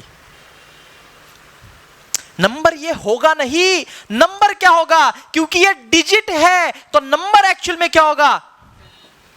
नंबर होगा x होगा 10 से मल्टीप्लाई तो 10x प्लस y 1 से मल्टीप्लाई तो y। अरे ये बात समझ, अरे ये बात समझ, ऐसा क्यों हो रहा है? प्लस होते हैं ना बेटा, ये 10 से मल्टीप्लाई हो रहा था ना ये डिजिट, तब जाके वो नंबर बनता है ना। तो नंबर एक्चुअल में बनेगा कैसे? नंबर तो सर ऐसे बनेगा 10x प्लस y। क्यों आ रहा है 10x प्लस y? समझ में आ रही है बात? पक्का? ये 10th प्लेस पे है तो ये 10 से मल्टीप्लाई होगा, प्लस ये 1th प्लेस पे यूनिट प्लेस पे तो 1 से y मल्टीप्लाई होगा, कोई फर्क नहीं पड़ा, y ही रह गया, ठीक है? तो ये इस तरीके से नंबर बन रहा होगा। कोई गलत बात मैंने बोली? आपके दिमाग में आ गई? अरे यस और नो? तो ये होगा एक्चुअल में नंबर, क्या 10x प्लस y, ये होगा क्या? हाँ दिखेगा ऐसे ही, जब मैं 2 डिजिट को बाजू बाजू में लिखूंगा तो दिखेगा ऐसे ही, क्योंकि वो डिजिट x और y है, लेकिन एक्चुअल में वो नंबर क्या होगा? वो नंबर तो सर 10x प्लस y होगा। ओके बेटा, आई बात दिमाग में? परफेक्ट। तो मेरे को बोला इन 2 डिजिट नंबर, कुछ इस तरीके से होगा 2 डिजिट नंबर, क्योंकि डिजिट मेरे को मालूम नहीं। Digit in the unit place is, अब सुन क्या बोलता है, digit in the unit place is twice the digit in the tens place. अब बताओ digit in the unit place कौन माना मैंने? y माना। क्या बोलता है? Digit in the unit place is how much? Twice in the digit at tens place. यही बोला ना, digit in the unit place पे डिजिट को मैंने क्या माना है? y माना है। तो ये मेरे को कंडीशन बता रहा है। अब ये क्योंकि ये मेरे को कंडीशन बताएंगे ना क्वेश्चन में, ये कंडीशन मेरे को बता रहा है कि डिजिट जो है, जो कि यूनिट प्लेस में है, वो कैसा है? जो डिजिट टेंस प्लेस पे है ना, उसका ट्वाइस है, यानी कि डबल है। तो इसने मेरे को बता दिया कि the digit in the unit place is twice the digit in the tens place. फिर आगे क्या बोलता है? तो मेरे को एक इंफॉर्मेशन मेरे को यहां पे मिल गई कि y कितना है? 2x के बराबर है। y कैसा है? 2x के बराबर है। If 27 is added to it, if 27 is added to it, digits are reversed. वो जो 2 डिजिट का नंबर है जो कि इतना है, बराबर, वो एक्चुअल में नंबर इतना होगा। कंडीशन बोल रही है कि अगर आप इसमें 27 को ऐड कर दोगे, 27 अगर इसमें ऐड कर दोगे, क्या लेगी? हाथ के लतू। अच्छा, 27 अगर आप इसमें ऐड कर दोगे तो इसके डिजिट रिवर्स हो रहे हैं। मतलब ये नंबर कैसा बन रहा है? अब 10y प्लस x बन रहा है। क्या उल्टे डिजिट होने पे यही हो जाएगा? अगर मान ले मेरा 67 नंबर है, ये अगर 76 में लिख दूं, डिजिट रिवर्स कर दिए ना, तो क्या अब ये 70 प्लस 6 हो जाएगा? मतलब जो मेरा y के प्लेस पे था, अब वो 10 से मल्टीप्लाई हो रहा होगा। आ रही ये बात समझ? अब डिजिट कैसे हो गए? रिवर्स हो गए। ये कब हुआ? जब मैंने इसमें 27 ऐड किया, तब ऐसा हुआ। सही बात? क्या बोला? वापस रीड करो। If 27 is added to it मतलब क्या? उस 2 डिजिट नंबर में अगर ऐड किए तो क्या हुआ? Digits are reverse. एंड में बोलते find the number, find the number. मैंने बोला ध्यान दे, यहां पे क्या आप इसको रोटेट करके, घुमा फिरा करके, ये मैं बाजू में लिख देता हूं, इक्वेशन फ्रेम कर सकते हो? करके देखते हैं सर। चलो, क्या होगा? ये 10x को इधर ही रखते हैं, वो x इधर आ जाएगा, -x हो जाएगा। ये क्या है बोलो? y है। ये क्या हो जाएगा? -10y। इसको लेके चलते इस तरफ। अरे इक्वेशन के साथ खेलना सबको आता? पक्की बात। 10x - x हुआ, y -10 हुआ, और ये क्या है? क्या बोथ साइड 9 से डिवाइड हो जाएगा? कर ले फिर डिवाइड। तो both side dividing by 9, dividing both sides of the above equation by 9, we get क्या मिलेगा? x - y is equal to, क्या इसको इक्वेशन नंबर 2 बोल दूं? लेकिन इक्वेशन 1 जो है वो अभी भी उतना प्यारा नहीं नजर आ रहा है, बराबर? उतना प्यारा नजर नहीं आ रहा है। मेरे से बोलने का मतलब क्या है? वो अभी उसके जनरल फॉर्म में नजर नहीं आ रहा है जो अपने को चाहिए। लेकिन हम इसको बना, रादर मैं आपको ये भी बोल सकता हूं, सीधा आप क्या करो? सब्स्टिट्यूशन करो। इक्वेशन 1 से वैल्यू उठाओ और इसमें क्या कर दो? सब्स्टिट्यूट कर दो। कर सकते हो? तो अगर आप वैल्यू सब्स्टिट्यूट करते हो तो देखो क्या होता है फिर? x माइनस, क्या मैं बोल सकता हूं? अब y की वैल्यू जो है वो एक्चुअल में 2x है। क्या बोलूंगा? 2x है। क्या बना? -3। x - 2x कितना आएगा? -x आएगा ना। तो माइनस माइनस मर गया, x की वैल्यू कितनी बनी? अब सर y निकालना है, कैसे निकाले? इक्वेशन 1 में डाल दो। क्या करोगे? y is equal to 2 into y कितना बनेगा? 6 बनेगा। तो x और y मिल गया, मतलब मेरे को एक्चुअल में वो डिजिट मिल गए। तो नंबर क्या बनेगा बताओ जरा मेरे को? 36 बनेगा। जरा कंडीशन को समझ के देखते हैं, ठीक है? क्या अपनी कंडीशन सेटिस्फाई हो रही है? चेक किया जाए, चेक किया जाए। मैंने बोला ध्यान दे, क्या बोला? इन 2 digit number digit in the unit place is twice the digit in the tens place. देखो जरा, यूनिट प्लेस पे जो डिजिट है वो टेंस प्लेस के डिजिट का डबल है क्या? 3 का डबल है ना 6? अरे यस और नो? चलो पहली कंडीशन सेटिस्फाई, मजा आया। Second condition, if 27 is added to it digits are reverse. चल जरा 36 में बेटा 27 ऐड करके देखते हैं। 36 प्लस 27 बोल कितना आया? 7 और ये 13 कैरी 1, 3 और 3 6, कितना आया? क्या वो ये नंबर बना जो इसको रिवर्स करने पे बनता है? तो सॉल्व हो गया ना क्वेश्चन बेटा, और क्या चाहिए? अरे आया समझ? इंटरेस्टिंग है। तो ऐसे हमने इस क्वेश्चन को डील किया। आई बात समझ? ये मैंने ऊपर ऊपर समझा दिया। अब इसको लिखेंगे कैसे? बढ़िया तरीके से लिख सकते हो आप लोग, या मैं एक बार दे दूं करके? इतने होशियार हो गए आप लोग? 7 8 अब कितने लेक्चर? 10 12 लेक्चर हो गए मैथ्स के। 12 13 लेक्चर में इतने होशियार हो गए, खुद से लिख सकते हो गए हो तो अच्छी बात है, नहीं हुए तो मैं करके दिखा सकता हूँ। बोलो मत करो, मेजॉरिटी के साथ क्या? किस किस को लगता है सर सॉल्व करके दो बोर्ड पे? लगता है तो बोलो, बाकियों के चेहरे देख करके अपना डिसीजन मत बनाया करो। अपना डिसीजन इज अपना डिसीजन। मेरे को लगता है सर सॉल्व करके दो तो हाथ ऊपर करके दो, जिनको नहीं लगता है मत करो। किसको लगता है सर बोर्ड पे हाथ ऊपर करो, सॉल्व करके दो करके? बहुत कम लोगों को लग रहा है। चलो किसी को लग रहा है तो हम इसको करके देंगे। अच्छा ये समझ में तो आ गया सब कुछ। अब मैं इसको आपको बढ़िया तरीके से, ज्यादा मतलब कुछ नहीं है, ठीक है? ये स्टेप्स को थोड़ा सा ढंग से लिखना है, करके देता हूँ। चलो रफ कर दूं पूरा एक बार। पहले ये बताओ समझ में आया कि नहीं आया? अगर समझ में आया तो फिर आगे बढ़ते, नहीं तो पहले वो क्लियर करो समझ में क्या नहीं आया, पहले मैं डिस्कस कर लेता हूँ। और कोई बच्चा समझ नहीं पाया कुछ तो बेटा हाथ ऊपर कर। सबको आ गया? क्रॉस क्वेश्चन करूँ? रेडी हो? हाँ सिमरन? यस ठीक है। अगर मैं बोलता हूं एक 2 डिजिट नंबर है और ए बेटा ध्यान दे, इसको नहीं पता ना, when I am teaching you are not, and when you are writing I am not. हाँ ठीक है।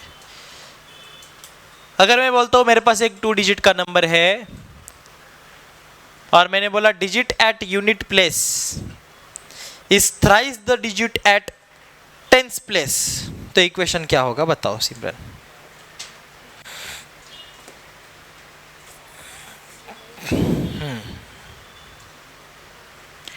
I repeat the condition.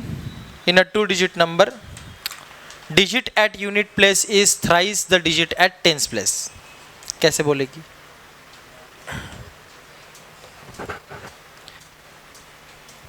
क्या इक्वेशन बनेगा?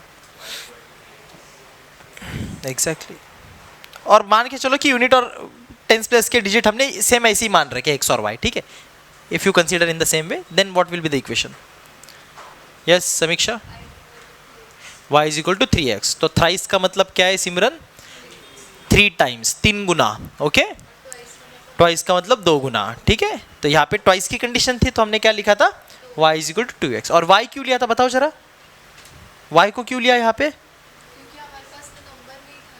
अरे यार नहीं नहीं, y is equal to 2x क्यों लिया? y का क्या मतलब है? hey, सब लोग सिमरन है? तेरा नाम सिमरन बेटा? तो सिमरन को बोलने दे। y क्यों लिया? y is equal to 2x, इसका मतलब समझाओ मेरे को। हाँ और कंडीशन में क्या बोला है?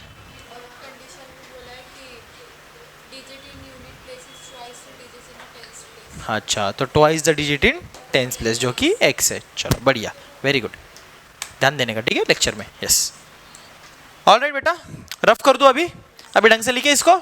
चल नंबर कंस्ट्रक्ट कैसे होता है सबको आ गया ना समझ? टेंस प्लेस यूनिट प्लेस का क्या चक्कर है? अब ऐसे 3 डिजिट की एक कंडीशन आती है, there is a 3 digit number है ना, number denote this place and that and those and this. मस्त बढ़िया कंडीशन बनती है। 3 डिजिट का नंबर हम लोग एक्स वाई जेड के फॉर्म में कंस्ट्रक्ट करते हैं। ए बी सी भी ले सकते हो, ऐसा कुछ नहीं है, एक्स वाई जेड ही लेना चाहिए। और फिर हम उसके ऊपर से लीनियर इक्वेशन 2 वेरिएबल का इस्तेमाल करते हुए उन 3 ही नंबर्स को, 3 ही डिजिट को फाइंड करते हैं और बताते हैं वो 3 डिजिट का नंबर क्या है। ओके करेंगे ऐसे एक बढ़िया क्वेश्चन। आज नहीं कर पाएंगे, आज 8 बज चुके हैं, ये हम लोग कल करेंगे, ठीक है? और कल और भी तरह के अलग अलग ऐसे, क्योंकि हमने देख अपस्ट्रीम डाउनस्ट्रीम वाले टाइप का सवाल पढ़ा, हमने एज वाला सवाल पहले ही पढ़ रखा है। उसके अलावा हमने और क्या पढ़ा था? पेरीमीटर टाइप का सवाल पढ़ा है हमने। आज हमने कौन सा पढ़ा? डिजिट नंबर टाइप का सवाल पढ़ा, अपस्ट्रीम डाउनस्ट्रीम पढ़ा, कल हम लोग अलग तरीके का सवाल पढ़ेंगे और ठीक है। तो बहुत तरह तरह के मैंने बोला टाइप के क्वेश्चंस जो है एप्लीकेशन ऑफ लीनियर इक्वेशन में बनते हैं, उन सभी टाइप्स को अपन कवर करेंगे। सभी टाइप्स के सवाल हम आपसे भी सॉल्व कराएंगे और उसके बाद हम लोग जो है इसके ऊपर पूरे चैप्टर की एक एग्जाम होगी जिसको हम क्या बोलते हैं, आफ्टर चैप्टर टेस्ट, बराबर। तो आफ्टर चैप्टर टेस्ट जो है वो, क्योंकि एक रैपिड टेस्ट आपकी ऑलरेडी हो चुकी है, ये भी सीधा क्या होगी, आफ्टर चैप्टर टेस्ट होगी, जिसके लिए पूरा चैप्टर का सिलेबस होगा। एक चीज़ जो हमने बस मिस आउट की है इसमें वो है क्रॉस मल्टीप्लिकेशन मेथड, बराबर। सीबीएसई वाले बच्चे हमने क्या मिस किया है, क्रॉस मल्टीप्लिकेशन मेथड। आपने कंफर्म किया स्कूल में वो है कि नहीं है, पक्का? सीबीएसई कितने लोग हाथ ऊपर कर जा। तो आप सब लोगों ने स्कूल में पूछा इस साल क्रॉस मल्टीप्लिकेशन डिलीट है कि है, उसका कंफर्मेशन मेरे को दो। अगर है तो हम लोग वो मेथड पढ़ के उसको भी फिर एग्जाम में डाल देंगे, है ना। अगर वो नहीं है तो फिर हम उसको नहीं पढ़ेंगे, ठीक है। अपना जो सिलेबस हमने पढ़ा है उतना हमारा ऑलरेडी सब कुछ हो चुका है।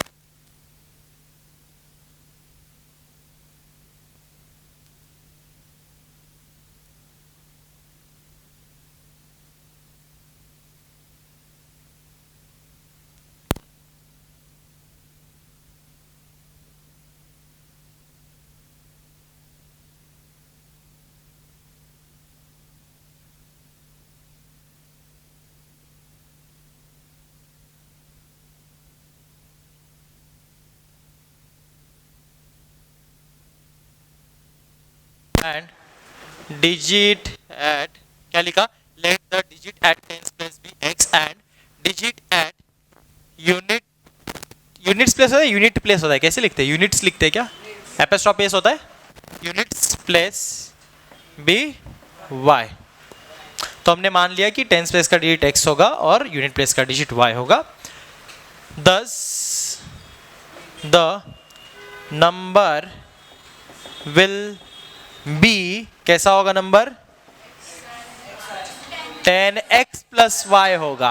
वो दिखेगा हमको कैसा, दिखेगा xy जैसा, लेकिन एक्चुअल में नंबर ऐसा नहीं होता है। नंबर कैसा होता है, 10x प्लस वाई होता है, ये भूलना नहीं है, ठीक है। ये जरूरी है, सबसे जरूरी यही बात है। फिर आगे हम क्या करेंगे, अकॉर्डिंग टू, मैं शॉर्टकट में लिखता हूं, first condition, according to first condition क्या समझा हमें, the digit at unit place is twice the digit in the tens place. So digit at unit place is twice the digit at tens place. This calling equation number 1. ठीक है। फिर according to and according to second condition, second condition के according हम क्या बोलते हैं बेटा,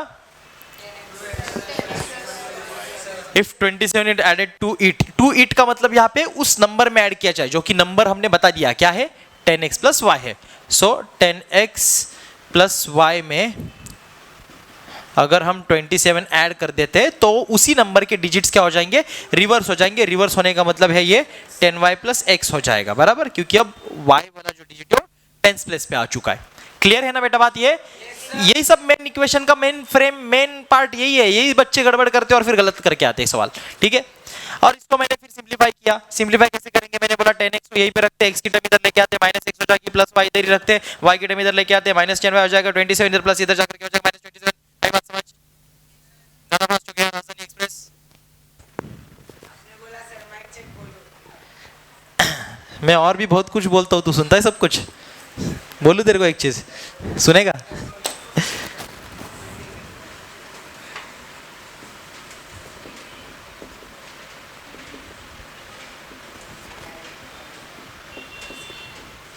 क्या इससे ज्यादा मेरे से हो नहीं सकता, ठीक है, इसको सह लो, ये ज्यादा से ज्यादा अच्छी है अपना। हाँ, so x minus y is equal to -3, इसको अपन बोलेंगे इक्वेशन नंबर। और अब दो इक्वेशन क्योंकि हमें मिल चुके हैं तो हम लोग बोलेंगे सॉल्विंग, या फिर अब मैं ऐसे बोलता हूँ साइमल्टेनियसली कर ही रहे, लेकिन हम क्या कर रहे हैं एक्चुअली में सब्स्टिट्यूशन परफॉर्म करें, क्योंकि यहाँ पे वो सबसे आसान हमें लग रहा है। हम एक तो ये कर सकते थे, इस इक्वेशन को ऐसे लिखते थे -2x plus y is equal to 0 equation number देते, फिर इस इक्वेशन को साइमल्टेनियसली सॉल्व करते। मजा है, जो काम ज्यादा आसान लग रहा है उसको करो। तो मेरे को यहाँ पे नजर आ रहा है सीधा सब्स्टिट्यूशन में जो हम काम किया करते थे, एक वेरिएबल में आंसर लेके आते थे दूसरे वेरिएबल के रिस्पेक्ट में, और फिर वैल्यू उठा करके रखते थे दूसरे इक्वेशन में, वही कर रहे हैं ना। ऑलरेडी एक वेरिएबल का आंसर दूसरे वेरिएबल के रिस्पेक्ट में मिला है, उठाओ और डाल दो सेकंड इक्वेशन में। तो यहाँ पे सीधा बोलते हैं सब्स्टिट्यूटिंग, क्या बोलेंगे? Substituting value of y from equation 1 in equation 2। So equation 1 से जो y की वैल्यू हमें मिल रही है वो हम उठा करके कहाँ पे डाल देंगे? इक्वेशन नंबर 2 में डाल देंगे। तो डाल दो बेटा, यहाँ पे इक्वेशन 2 मेरे को नजर आ रहा है, x minus y is equal to -3। मैंने बोला y की वैल्यू हम डाल रहे हैं इक्वेशन 1 से इक्वेशन 2 में, तो y की वैल्यू क्या मिली इक्वेशन 1 में? हमको 2x मिली, तो y की जगह पे हम क्या डाल देंगे? 2x डाल देंगे, और ये हमारा माइनस से ऐसा है। सो x माइनस 2x हमने बोला, प्लस माइनस माइनस हुआ, साइन बढ़ेगा, लगा -x, दो में से क्या एक बचा और साइन बढ़ेगा, और ये -3 माइनस माइनस दोनों तरफ मर गया, बचा x इज इक्वल टू 3। तो x का आंसर मिल गया। x को उठा के वापस कहाँ पे सब्स्टिट्यूट करेंगे? इक्वेशन 1 में डाल दो सीधा। So now value of substituting value of x in equation 1 we get क्या? y is equal to 2x है, so y is equal to 2 into 3, y is equal to 6। दोनों नंबर मिल गए, hence the 2-digit number is कितना बेटा? 36। ठीक है, clear? मिल गया अच्छे से लिख के? छाप लो अभी। ए भाई यही है क्या इंटरनेट पे आंसर? हाँ, कुछ और तो नहीं ना? देख ले, ठीक है।